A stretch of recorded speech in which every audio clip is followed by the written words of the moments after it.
What's going on, everyone? I'm Brandon, and this is the Greening the Desert Project. I've been working off to the side on the 90-day Earth Bag Dome Challenge, and actually, you're catching me on one of my days off. So on my off days from the Earth Bag Dome, we're back on our landscape. Now, even though there's not a whole lot more work being done, there actually has been a lot of observation that I've been doing. So I actually want to try a little experiment because we're getting towards the end of summer. So I want to take a look around our landscape, look at our earthworks, see what's different, maybe make some notes, and actually just observe what's going on in our landscape. So you have to pay attention to what the experiment is, and we'll talk about that at the end. Especially seeing because we actually haven't gotten any significant rain for probably almost 2 months now, when we actually got like a little over half of an inch of rain in one day. Besides that, July, for the whole month of July, pretty much we maybe got 0.18 inches. So, I mean, not even a quarter of an inch of rain total through the whole month. So we're really looking at very hot, very dry conditions around here for the last few months, and especially it's something of observation because we're in the midst, or supposed to be in the middle of, the monsoon season here. And quite frankly, all we've really seen are a lot of these clouds building up in the afternoon, and that actually hasn't been really consistent. That has been maybe for a couple weeks at a time, and then it goes back to clear skies and sunshine and triple digits. So we've really been hoping a lot of these days, when we do get these clouds building up, that, you know, we might get some rain or something might come down at least. But from what we've been observing, we really haven't gotten very much, and it's almost seeming like we're gearing up to really have a non-soon kind of season. So really no moisture, or any significant moisture, throughout this whole rainy season. And this is really something of observation just because it's a key aspect for looking forward towards the future, because a lot of these things that are happening with the climate and just looking at our area, the weather patterns, just the environment, the landscape, we can really expect something like this to be prevalent in the future. So we can expect these extended periods possibly of hot and dry conditions like we're going through now. The previous 2 years, we went through the monsoons, and we at least were getting moisture through July into August and such. So we'll see throughout August here what kind of moisture we will or might get. Otherwise, I mean, this is something really major for us, especially in our rainwater harvesting endeavors, because this is a big hindrance as far as recalculating how much rainwater we're really going to need to store, or at the very least, how much we would like to have as storage to supplement hauling in water or getting water delivered. And that's kind of the hard part right now. Even with us bringing water in and stuff like that, it's just the hot temperatures that are really contributing to a lot of decimation of the vegetation around here. So it's keeping up on a lot of our watering. So a lot of my time has been spent over there building on the earth bag domes and working on the land over there, multi-hours in the day. So it doesn't leave me very much time to do a lot of stuff on our landscape here. And quite frankly, I kind of actually like that, because it's put me a little bit more into observation mode. So now I've been doing a lot more walking around the property, especially because I'm still rotating the goats. So we're still moving the goats around, feeding and watering. So while also rotating the goats, I've been doing a thing that a lot of people have been asking about and suggesting, which is trimming these trees up. So these goats actually do eat the juniper leaves or the juniper needles. So I've been trimming down the bottom portion of these juniper trees, kind of facilitating what the goat would munch on if it were on the ground next to the tree. So, but maybe just a little bit higher I'm trimming up. So at least making it about my height, so 6 foot of trim height below at the base. So then that way we're getting 2 birds done with 1 stone. We're getting the goats fed with extra fodder along with the hay that I'm feeding them. But then we're also looking at putting down the wood after they've eaten all the needles off the branches. Then we're putting that bare wood and those sticks on the ground to help fertilize and then hold down any of the leftover hay on the ground too from the previous area. Trimming the branches, letting the goats eat it, moving them, and then putting those branches that they ate on the area that they were before.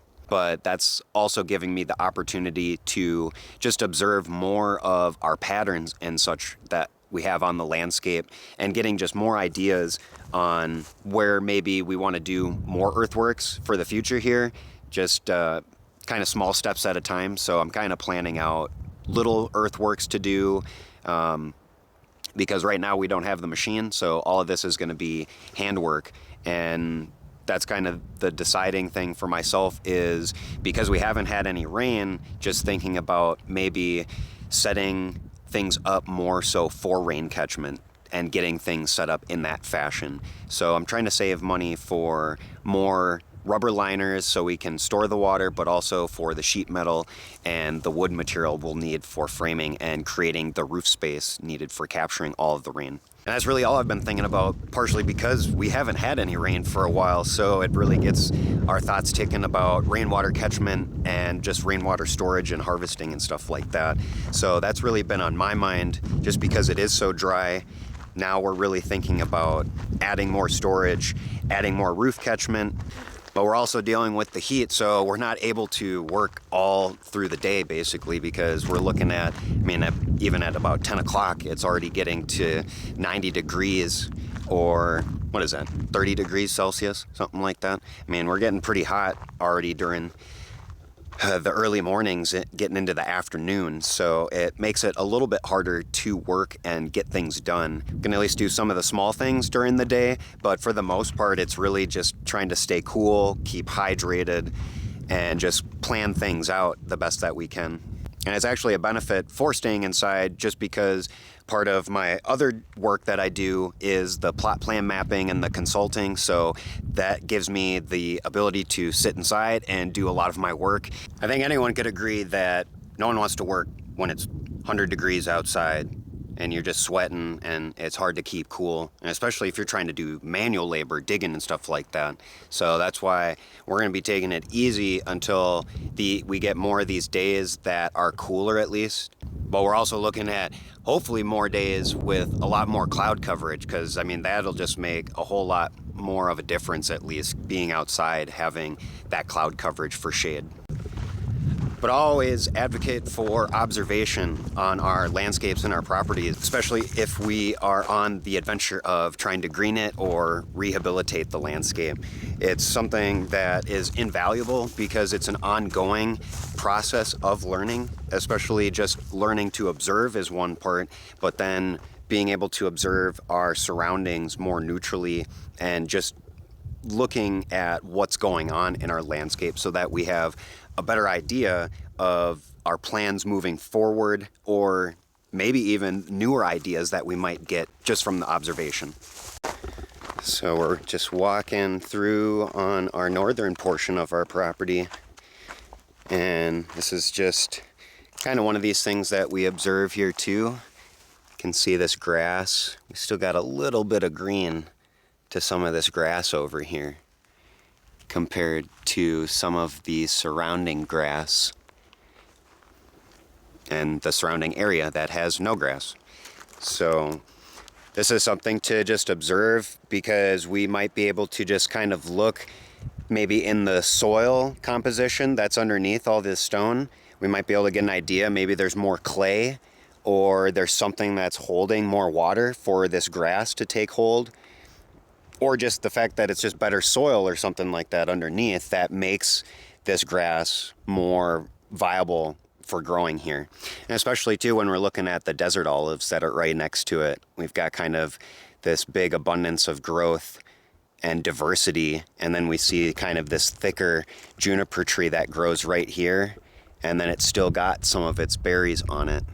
So we can really get a good hint from looking at the trees and just observing our landscape like this in a way to know, this tree, look how thick it is, and then how tall that it gets, or how tall it is, sorry.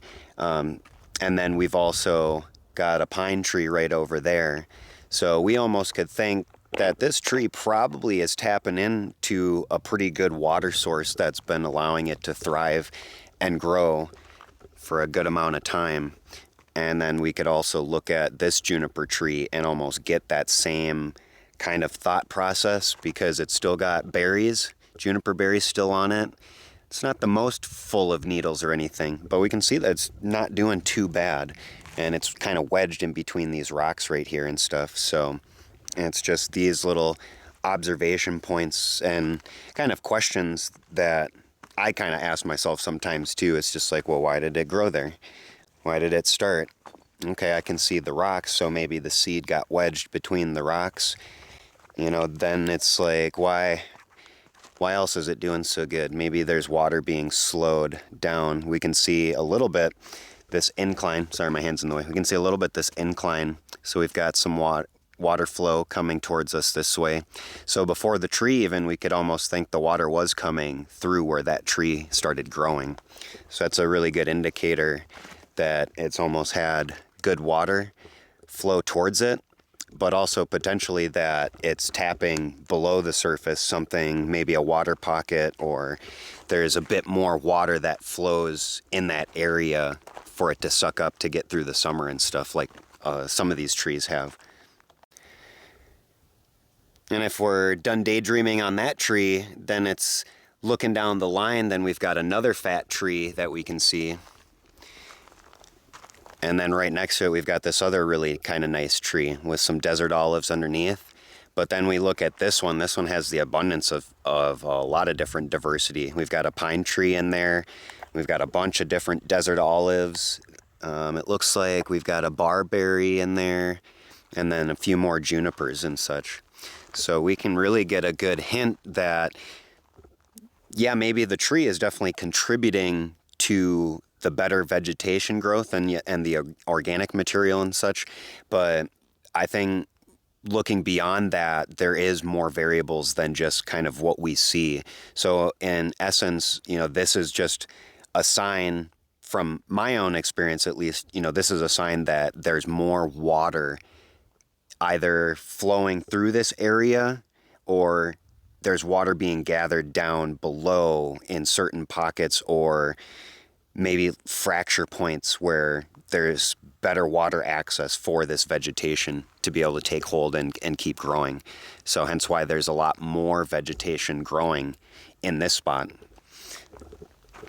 So this is kind of just the observations that I do make around the landscape. It's just kind of noticing some of these things because it has taken 2 years of constant observation, I think, to be able to understand what's going on with our landscape.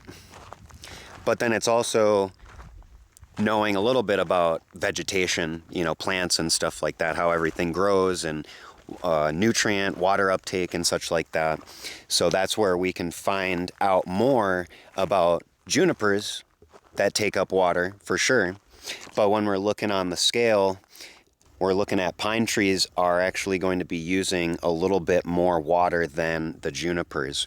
So in essence, taking that knowledge, we can make a little bit of a theory or hypothesis that where we're finding pine trees, this is where we are going to find more abundant water and possibly water pockets, but maybe more potentially just better fracturing where water is being directed into these fractures. So these trees and other vegetation can take hold right in these pockets, because these could potentially be spots where either the tree is broken through the rock to make bigger fractures or more fractures for other vegetation to grow, and then the organic material and everything else, the coverage contributing to that. Otherwise, I mean, we're really looking at like this spot right here. There's something going on where either water is gathering right here from being the runoff coming down the hill and it being slowed and stopped, pretty much like a big rock check dam.